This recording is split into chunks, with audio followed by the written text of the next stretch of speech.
Did you know that the very first televised presidential debate didn't feature any candidates? In fact, it was between two women. Not only is it the first time that we've had a woman as a guest, today we have two. In 1956, former First Lady Eleanor Roosevelt and Maine Senator Margaret Smith took the national stage, acting as surrogates for former Illinois Governor Adlai Stevenson and President Dwight Eisenhower. At the four corners of the nation, democracy is at work.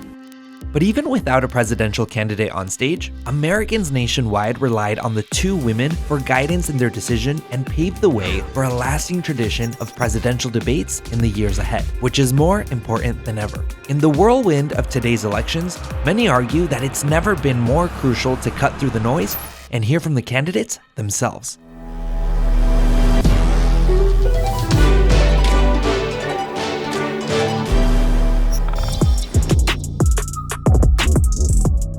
In today's digital age, debates go beyond TV screens. Social media reactions and fact-checking have transformed the experience. Some moments even go viral. Mr. Vice President, I'm speaking. I'm speaking. And sometimes it's these viral moments that tend to be remembered from these debates. Even SNL couldn't help themselves. Looking real good, Mike. Keep it up. So while a lot has changed since those two women first took the stage, one thing remains the same. They can make or break an election, especially when one candidate falters while another triumphs. So, when did American politics first start having these debates? Let's go back to 1858, the birth of American presidential debates, which emerged by the need to address an issue that had divided the nation: slavery. It was the Illinois Senate race, and Abraham Lincoln was facing off against Stephen A. Douglas. They had 7 debates, each lasting 3 hours. But the significance of these debates went beyond the immediate race. It laid the groundwork for what would become a fundamental part of political history, until TV changed everything. Fast forward to 1960, marking what many Americans regard as the inaugural televised debate with actual presidential candidates, the Kennedy-Nixon debate. We cannot turn the job over to anyone else. If the United States fails, then the whole cause of freedom fails. What's interesting is that it's not the words that left a mark, but rather their appearances. Kennedy's looks charmed the audience, while Nixon appeared exhausted and pale. And with nearly 70 million viewers watching the first of 4 debates, they marked a significant turning point in political history. Their potential influence on the election's results and outreach was undeniable. In the 1984 election, President Ronald Reagan used humor to win over viewers. As the oldest president to serve in American history at that time, questions about his age were raised. But his response is often considered a pivotal moment that secured his win. I will not make age an issue of this campaign. I am not going to exploit, for political purposes, my opponent's youth and inexperience.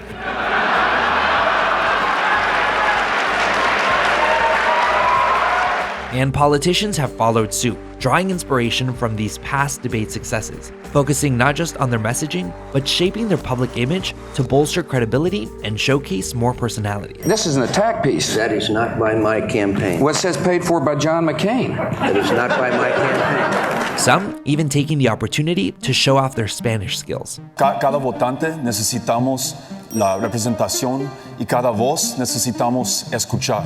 La situación ahora es inaceptable. Marco, si quieres, díselo ahora mismo, díselo ahora. En español, si quieres. And while their use of Spanish had mixed reviews amongst viewers, with 41 million US residents speaking Spanish at home, this was no coincidence. And the use of Spanish isn't stopping. Candidates are turning to Spanish language messages for everything from commercials to rallies, all in their quest for the Latino vote. But it's not just the language that has evolved over time. The whole debate scene has seen a number of changes. The number of debates, the crowds watching, the people asking questions, you name it. And one of the most notable differences is the increase in the number of primary debates. During the primary season, candidates within a political party compete against each other in different states to become the official pick for the big election. Media outlets usually sponsor these debates, and they often take on a more competitive atmosphere.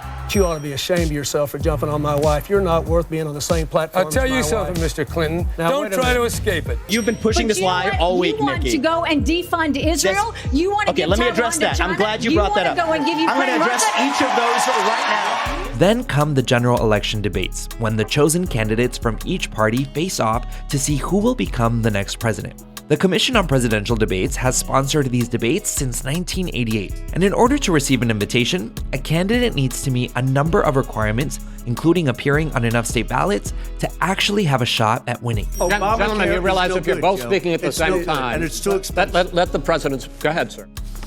Some critics argue that debates have taken a turn for the superficial, oversimplifying complex issues and rewarding quick comebacks and one-liners. But regardless of all these changes and nuances, one thing's certain: debates have become an unspoken necessity for presidential candidates. Why? Well, they make a difference one way or another. When a candidate is seen as the debate winner in media coverage, it can seriously boost their fundraising, media attention, and social media buzz, which can ripple through and impact the rest of their campaigns. And for us, the voters, these debates empower us to closely assess candidates, their ideas, and their capability to lead the nation effectively. What is on the ballot here is the character of this country: decency, honor, respect, and I'm going to make sure you get that.